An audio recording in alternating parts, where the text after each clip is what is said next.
Seven time news ప్రేక్షకులకు నమస్కారం. మరి ఈరోజు style star Allu Arjun arrest అవడం అందరికీ తెలిసిన విషయమే. ఇక్కడ విషయం ఏంటంటే పుష్ప 2 చిత్రం మంచి టాక్ తోటి అందరు ప్రేక్షకుల్ని ఆదరిస్తూ ముందుకెళ్తుంది. అది కలెక్షన్స్ ఇవి అని చెప్తున్నారు. కానీ ఈ అల్లు అర్జున్ అరెస్ట్ వెనకాల ఏమైనా రాజకీయ కోణం దాగి ఉన్నదా అంటే ఖచ్చితంగా అవుననే చెప్పాలి. ఎందుకంటే సినిమా ఫంక్షన్స్లో లేదా ఫ్యాన్ షోస్లో కొంతమంది అభిమానులు దురదృష్టశాతం అభిమానం మీద ఉండి చనిపోవడంతో చాలామంది హీరోలు తగిన పారితోషికం కుటుంబాన్ని చేసుకోవటం ఇవన్నీ కూడా గతంలో జరిగాయి కొందరి హీరోల విషయంలో. కానీ ఇప్పుడు అల్లు అర్జున్ విషయంలో వచ్చేసరికి అది వర్తించలేదు. ఎందుకు వర్తించలేదు మనకి మాత్రం అర్థం కావట్లేదు. కానీ తెలంగాణ పోలీసులు ఒక ఉన్నతమైన నిర్ణయం తీసేసుకొని ఇమ్మీడియట్గా డైరెక్ట్గా బెడ్రూమ్లోకి వెళ్ళి అల్లు అర్జున్ని అరెస్ట్ చేసే ప్రయత్నం చేశారు. ఆల్రెడీ అరెస్ట్ చేశారు. కాసేపట్లో రిమాండ్కి పంపుతారా లేకపోతే మరి ఇంకేమన్నా చేస్తారనే దానిపైన సర్వత్రా ఉత్కంఠ అయితే ఉంది. ఇక్కడ అల్లు అర్జున్ని అరెస్ట్ చేసే విధంలో ఏమైనా రాజకీయ కోణం దాగి ఉన్నదా అన్నది ఇప్పుడు $100 ప్రశ్నగా మారింది.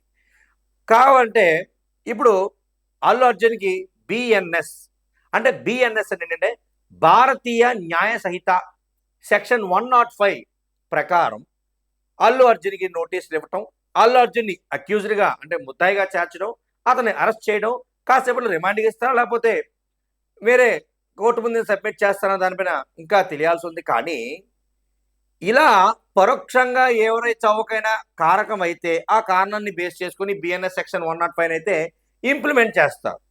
అల్లు అర్జున్ని అరెస్ట్ చేశారు, అల్లు అర్జున్ని రిమాండ్కి పంపుతారు లేదా అంటే కనుక ఖచ్చితంగా ఇది రాజకీయ కోణం అయితే పులుముకుందని మాత్రం ఖచ్చితంగా చెప్పాలి. పాపం అప్పటికి అల్లు అర్జున్ ఒక 25 లక్షల రూపాయలు ఆ కుటుంబానికి ఇచ్చినట్టు, ఆ కుటుంబంకి వచ్చే కష్ట నష్టాలు కానీ, చదువు కానీ, లేకపోతే ఆరోగ్య ఇతర సమస్యలు కానీ కూడా అల్లు అర్జున్ చూసుకుంటా అని చెప్పి కొద్దిగా లేటుగా స్పందించడం అయితే జరిగింది.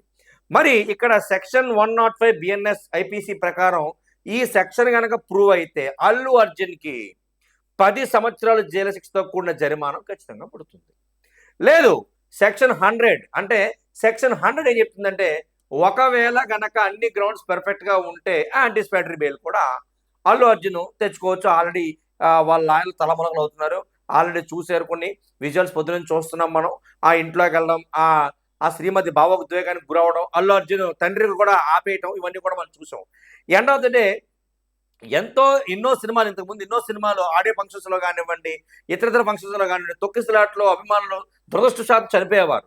ఆ చనిపోయినప్పుడు లేని ఈ బిఎన్ఎస్ సెక్షన్ 105 అల్లు అర్జున్ విషయంలో ఎందుకు వచ్చింది అనేది చాలామంది ఆలోచిస్తున్నారు. అభిమానులు కూడా ఆవేదన చెందుతున్నారు. మరి చూద్దాం దీనిపైన ఎటువంటి చర్య ఆ తెలంగాణ పోలీస్ తీసుకోబోతుందో, మరి అల్లు అర్జున్ అడుగులు ఎటువైపు వెళ్తుందో, అలా ఇంటి వైపు వస్తాడా లేదా అలా జైలు వైపు వెళ్తాడనేది సర్వత్ర ఉత్కంఠగా చూడాలి.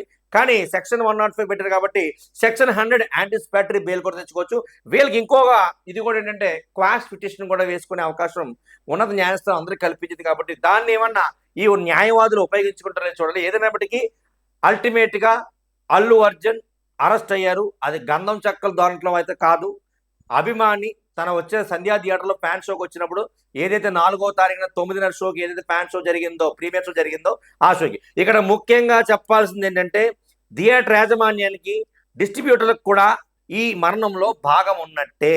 ఎందుకంటే అల్లు అర్జున్ వస్తున్న ముందుగా సమాచారం ఉన్నప్పుడు థియేటర్ యాజమాన్యం ముందుగా ప్రొటెక్ట్ చేయాలి.